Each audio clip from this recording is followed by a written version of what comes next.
Sekarang kita akan lanjut saja mendengarkan pengalaman dari Mas Dimas dari Seleksi Ujian Mandiri. Silakan Mas Dimas.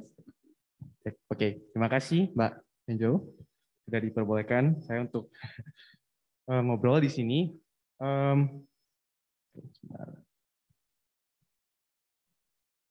Bisa diminta tolong buat. Oke, terima kasih. Oke, ini perkenalan singkat tentang diri saya. Nama saya Dimas Berdano, sudah saya sebutkan tadi, dipanggil Samit.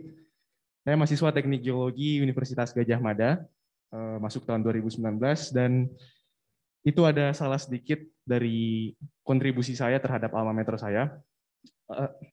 Saya sempat mengikuti program pertukaran pelajar tahun lalu di Kanada.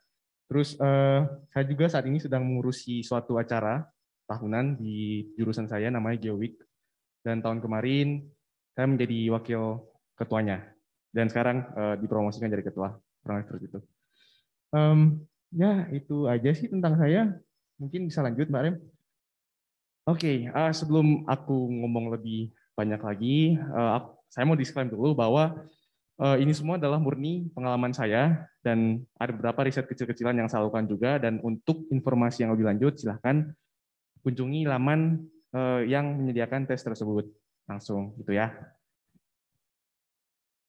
Nah, untuk diskusinya kurang lebih ada 6 ini. Ada ujian mandiri itu sendiri tentang apa, terus ada persiapannya, langkah demi langkahnya secara singkat, secara umum, terus ada tantangan-tantangan, ada keunggulannya apa, terus ada tips simpel dari aku. Selanjutnya, oke, kira-kira apakah ada yang tahu ujian mandiri itu apa? Kalau ada yang tahu, sorry, sekarang udah bisa. Oke, ada yang tahu? Ada yang mau nebak gitu? Dapat nilai plus loh. Nggak ada ya? Nggak ada. Oke, kalau nggak ada ya udah. Oh, jadi ujian mandiri itu sebenarnya, sebentar. Sebelum kita lanjut ke ujian mandiri, kita cek dulu nih. Ini ada penjelasan dari Peraturan Menteri Ristek dan Dikti tahun 2015 bahwa di Indonesia itu untuk masuk ke perguruan tinggi ada 3 jalan. Ada SNMPTN, SBMPTN, dan seleksi mandiri PTN. Yang kuning, yang SNMPTN dan SBMPTN itu dikelola secara menyeluruh oleh lembaga LTMPT. Sedangkan yang seleksi mandiri itu diatur secara individual setiap institusi dari universitas tersebut. Lanjut. Oke, nah ini yang perlu diperhatikan. Untuk SNMPTN sendiri, tahun 2021 itu 20% minimal. SBMPTN 40%. Nah, ini aku garis bawah ini. Seleksi mandiri itu maksimum 30%. Jadi, yang sering terjadi di anak muda masa kini, itu suka menganggap remeh seleksi mandiri. Tapi kalau kita lihat lagi di sini, jatahnya itu 30% maksimal, Boy. Jadi, kalau misalnya kita nganggap remeh, itu berarti kayak kita udah kehilangan 30% kesempatan kita gitu loh. Kalau kita tidak menyiapkan 30% seleksi mandiri itu sendiri. Dan ya, sebenarnya seleksi mandiri itu adalah kesempatan terakhir di mana kita bisa berjuang untuk masuk ke perguruan tinggi negeri. Benar-benar kesempatan terakhir, kans terakhir, sehingga seharusnya ini tuh menjadi medan pertempuran yang paling sengit. Bukan SBMPTN. Gitu. Balik ke sono lagi. Oke, sorry. Nah, untuk seleksi mandiri sendiri itu sebenarnya masih banyak lagi jenis-jenisnya. Nggak cuma yang tertulis doang. Ada seleksi raport dan PMDK, penelusuran minat dan keterampilan. Intinya kalau misalnya kalian di sekolah berprestasi di bidang olahraga, seni, ya di bidang-bidang itu kalian bisa coba apply ke situ kalau kampusnya menyediakan. Dan yang terakhir itu ada seleksi dari nilai UTBK. Itu dari zaman aku dulu. Jadi kita nggak usah ikut tes, intinya kita daftar aja, bayar, set, kita ngasih nilai UTBK kita, dapat berapa. Intinya cuma kayak gitu, kumpulin nilai, terima hasil, dan bayar. Nah, karena aku lulusnya dari yang nomor 1, ujian mandiri atau tulis, mungkin kita akan bahas lebih dalam lagi tentang yang nomor 1. Oke, nah untuk yang ujian tertulis sendiri itu banyak banget di setiap perguruan tinggi negeri. Ada yang SIMAK UI, UTU UGM, terus ada UNER, ada Undip, dan masih ada belasan yang lainnya. Kurang lebih sebenarnya semua ujian tertulis itu sama. Tapi setiap universitas itu punya ciri khasnya masing-masing. Kalau SIMAK UI itu ciri khasnya seperti ABCDE, kalau yang UTUL UGM itu FGHI, pokoknya beda-beda. Tapi kurang lebih semuanya bakal mirip-mirip. Jadi dulu aku strateginya belajar dari 1 atau 2 soal, dan sisanya aku bisa ngerjain karena benar-benar mirip tipe-tipe soalnya. Lanjut, nah ini buat tahap persiapan. Ini kurang lebih versiku ya. Nah, sebenarnya harus nyiapin apa aja sih? Jadi kurang lebih ada beberapa hal yang kita harus persiapkan. Yang pertama itu ini ya, belajar. Jangan lupa belajar, cuy. Nah, ini mah udah jelas karena kalau nggak belajar ya nggak bisa ikut tes dong, nggak bisa ngerjain dong, gitu kan. Nah, belajarnya dari mana? Banyak banget sumbernya. Kalian bisa beli buku sakti yang tebal-tebal. Itu biasanya kalau anak SMA yang kelas 3 tuh suka bawa-bawa ke kantin kan. So iya belajar. Nah, tuh. Habis itu kalian juga bisa akses soal lewat Mbah Google. Gitu. Bener-bener banyak berserakan di mana-mana di Google. Jadi kalian tinggal ketik soal UTUL UGM tahun sekian, enter, banyak tuh ke bawah, tinggal dicari aja. Nah, yang terakhir, kalian sebenarnya bisa bimbel atau inten. Tapi kalau misalnya itu kalian niat, kalau nggak niat nggak usah ikut, kasihan duit orang tua ya. Nah, yang selanjutnya itu ada dokumen-dokumen. Sebenarnya dokumen-dokumen ini itu berganti-ganti dari tahun ke tahun. Kalau dari tahun aku itu cuma disuruh nyiapin ijazah atau SKL, terus identitas diri, kayak KTP dan KK. Nah, sama satu lagi itu hasil UTBK. Mungkin karena tahun ini hasil UTBK-nya nggak dibagiin, jadi mungkin kita bakal ngumpulin surat keikutsertaan kita di UTBK, kartu UTBK mungkin ya jatuhnya. Ya mungkin seperti itu, dan mungkin nanti juga bakal ada surat keterangan sehat, sertif vaksin, sama hasil tes negatif COVID. Untuk yang UGM tahun ini mungkin seperti itu. Aku prediksinya seperti itu. Terus ini perhatiin persyaratan sama prosedur. Kenapa? Karena ada beberapa persyaratan yang sebenarnya itu suka mengecoh gitu loh. Kayak contohnya yang maksimal ikut itu tahun ketiga dari sekarang gitu loh. Banyak yang ngira tahun ketiga itu kayak misalnya sekarang 2022 gitu. Berarti 2021, 2020, 2019. Sebenarnya enggak. Sebenarnya dari 2022, 2021, 2020. Nah, itu yang suka suka mengecoh gitu karena nggak dijelaskan biasanya di lamannya gitu, dan harus nanya lagi. Gitu sih. Prosedur bisa dicek di laman website masing-masing penyedia tesnya.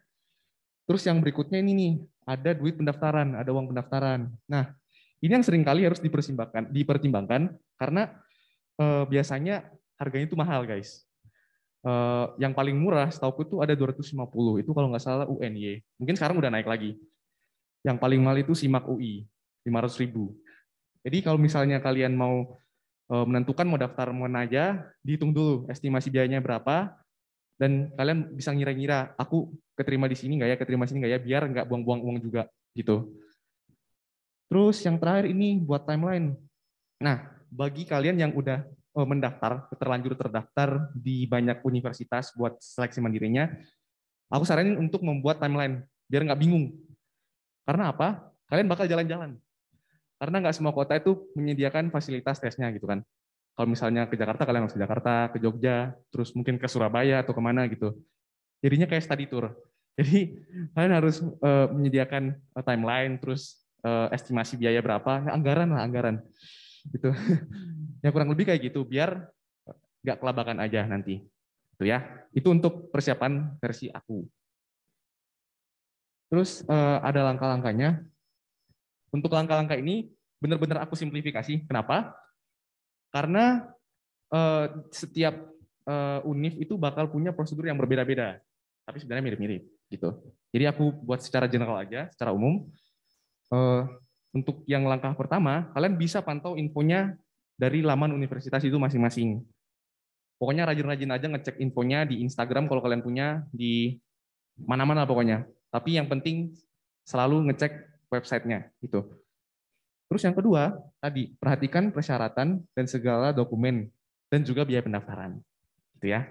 Ini harus banyak diskusi sama orang tua terkait dengan uang-uang ini, peruangan sensitif soalnya. Terus melakukan pendaftaran saat pendaftarannya sudah dibuka dan juga pembayaran.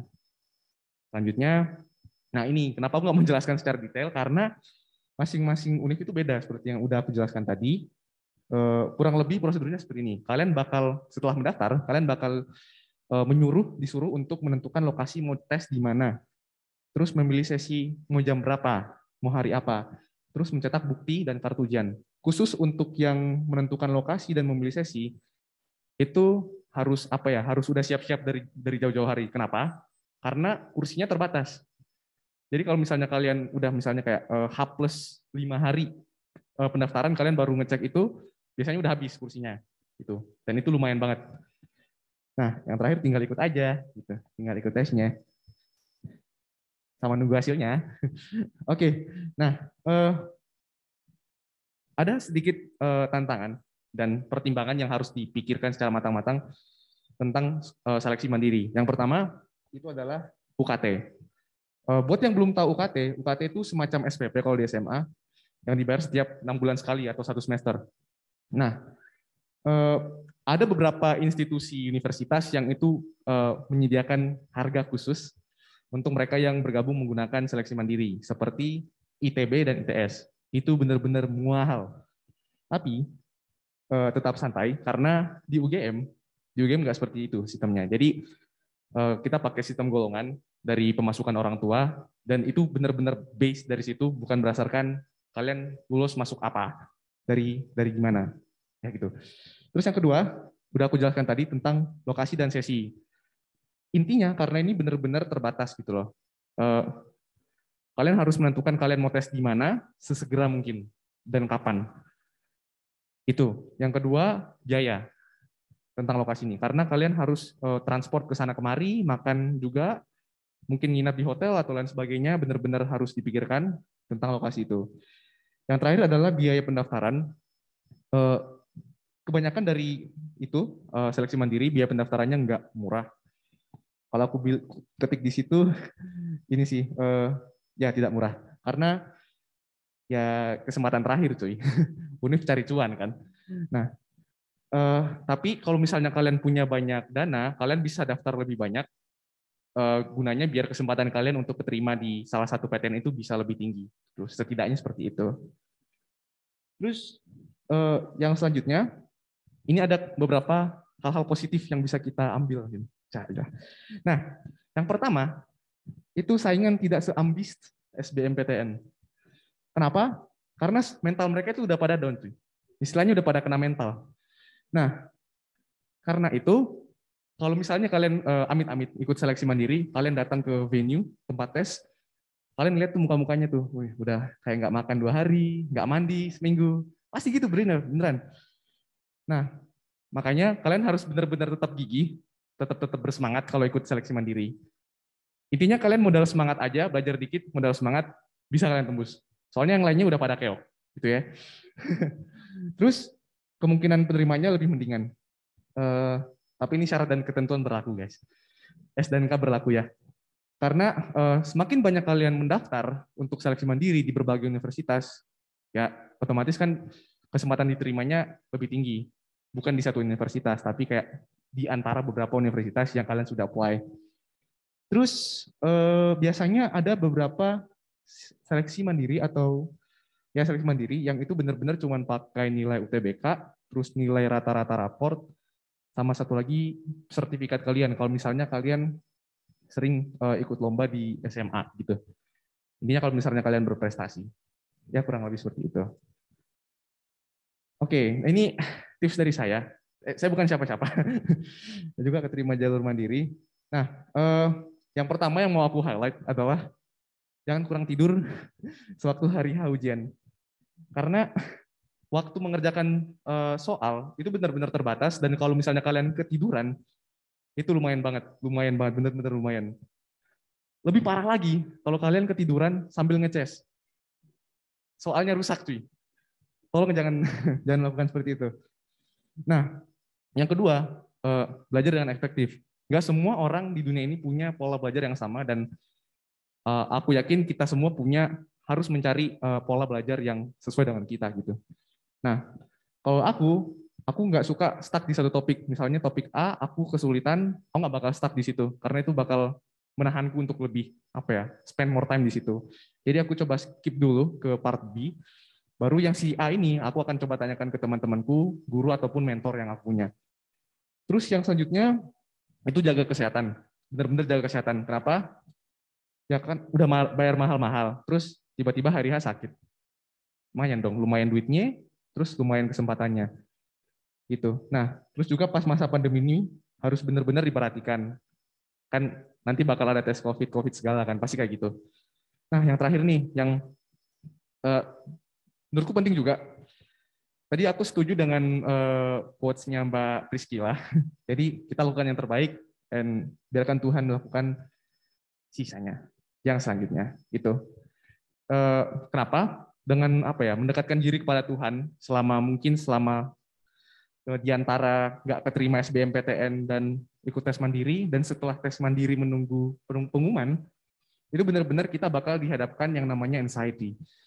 Di mana-mana kita kayak, keterima nggak ya? Kalau misalnya aku nggak terima, mau kemana gitu? Mau kerja di mana? Pasti kayak gitu. Pasti ada pikiran kayak gitu. Tapi dengan kita mendekatkan diri pada Tuhan, menurut aku itu bakal jauh lebih mendingan.